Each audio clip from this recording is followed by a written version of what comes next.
Britney Spears was the least talented of all the pop stars in that time period. And I know I'm saying this having gone back and like watched clips of her old performances. I've seen her live. A lot of it's smoke and mirrors. Like, I mean, she was a decent dancer, but like there's a lot of good dancers in the world. You know what I mean? Like, she was a pretty girl. You could have put a lot of girls in that position. I know a lot of people have argued that she had a great voice. She wasn't allowed to use it as well because they, you know, they auto-tuned her and whatever, and her voice was overproduced and things like that. But she was never gonna have the vocals of like a Christina Aguilera or Jessica Simpson. She just wasn't. I can't help but feel like they literally released Britney in a pop star way that you literally could have put any other pretty girl that had some moves in that position as a way of controlling like a Christina or a Jessica, because Christina Aguilera could have easily been a Mariah Carey. She didn't have to dance. She didn't have to do cutesy music. She could have just gone out, belted some music, and, you know, she would have been in a lot more of a power position in her career.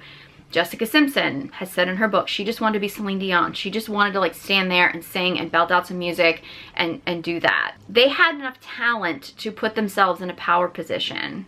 However, if you release a Britney Spears, arguably less talented than a Christina or Jessica, and you sex her up and you sell her as the sex pot, you now kind of force Christina and Jessica to conform to that because that's what's selling. So it actually takes away the power of other performers in the industry by pushing Britney in that top pop star position. Again, I know it's a stretch, and again, I never thought that I would look at Britney Spears that way, but the way that she's presenting it in her book and comparing it to the stories of like other pop stars at that time period, it really does feel like the industry kind of picked Britney, even though she was arguably the least talented, as a kind of a way of controlling other people in the industry that had arguably more talent by forcing them to compete with her. Like, if Britney Spears was released today, honestly, I think we would all just obviously say she was an industry plant. And again, I say this as somebody who's listened to her for years, who's seen her perform live,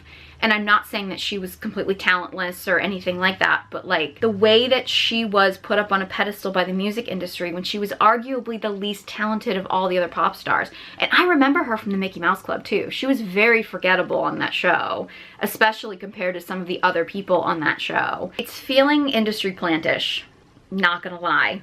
And I know that's probably controversial, but that's really what it's feeling like.